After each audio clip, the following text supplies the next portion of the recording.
বিবেকবোধের জায়গায় যদি আমাদের মনে হয় যে কেউ আপনারা এই অভ্যুত্থানের স্পিরিটের সাথে বিশ্বাসঘাতকতা করছেন, even professor doctor Mohammad Yunus যদি হয়, আমরা তাকেও ছেড়ে কথা বলবো না। আমরা বিবেকবোধ বেছে দেওয়া ওই প্রজন্ম নয়।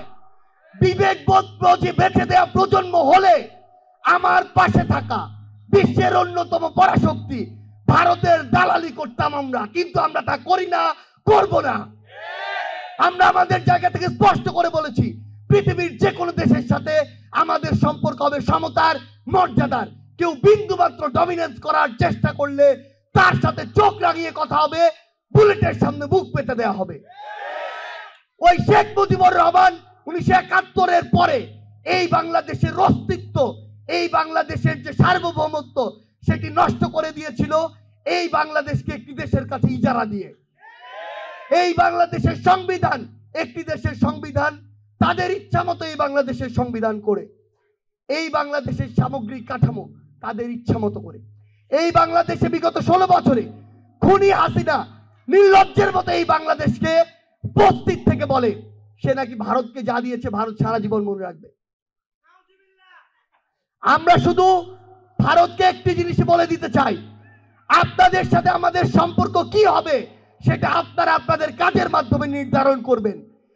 যেই খুনি হাসিনা এতগুলো মানুষকে খুন করে এই বাংলাদেশ থেকে পালিয়ে গিয়েছে, যেই খুনি হাসিনা বাংলাদেশের মানুষের দ্বারা এই দেশ থেকে তাড়িত হয়েছে, সেই খুনি হাসিনাকে আপনারা আশ্রয় দিয়েছেন। যদি এই বাংলাদেশের সাথে আপনাদের সম্পর্ক স্থাপন করতে চান, খুনি হাসিনাকে বাংলাদেশে ফিরিয়ে দিন। খুনি হাসিনার বিচার এই বাংলাদেশের মানুষ করবে। আমরা শুধু আমাদের জায়গা থেকে আপনাদেরকে একটি কথাই বলি, অসংখ্য চক্রান্ত হচ্ছে, হবে।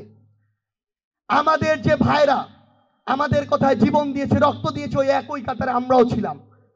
সৌভাগ্যক্রমে বেঁচে গিয়েছি, কিন্তু আমরা আজকে এখানে যারা রয়েছি, যে কোনো চক্রান্ত হোক, যে কোনো রাজনৈতিক দল আমার এই অভ্যুত্থানের স্পিরিটকে ভুলে গিয়ে যদি ক্ষমতার দিকে তাকিয়ে থাকে, সে যেই হোক না কেন, সেটা যদি নাহিদ, আসিফ, সার্জিস, হাসনাত হয়, আপনারা তাদের বিরুদ্ধেও কথা বলবেন। এই বাংলাদেশে আর যেন ক্ষমতা কোনো পিপাসু, কোনো নরপিশাচের জায়গা না হয়, কোনো ফ্যাসিস্টের জায়গা না হয়, এমন কারো জায়গা না হয় যে এই দেশের মানুষের নামে শপথ নিয়ে কোনো একটি দলের দালালি করবে। আমরা আপনাদেরকে শুধু একটি অনুরোধই করি, জুলাই শহীদ স্মৃতি ফাউন্ডেশন তাদের জায়গা থেকে যতদিন এই বাংলাদেশ আছে, যতদিন আপনারা আছেন, সর্বোচ্চটুকু দিয়ে আপনাদের পাশে থাকার চেষ্টা করবে। আজকের এই পদক্ষেপ শুধু শুরু। আমরা আপনাদের সন্তান, আমরা আপনাদের ভাই, আমরা আপনাদের পরিবারের অংশ। যে কোনো সময়, যে কোনো মুহূর্তে আমাদের সাথে দয়া করে, সন্তান মনে করে, ভাই মনে করে যোগাযোগ করবেন। আমরা যে কোনো কিছুর বিনিময়ে আপনাদের পাশে দাঁড়াতে সবসময় প্রস্তুত থাকব।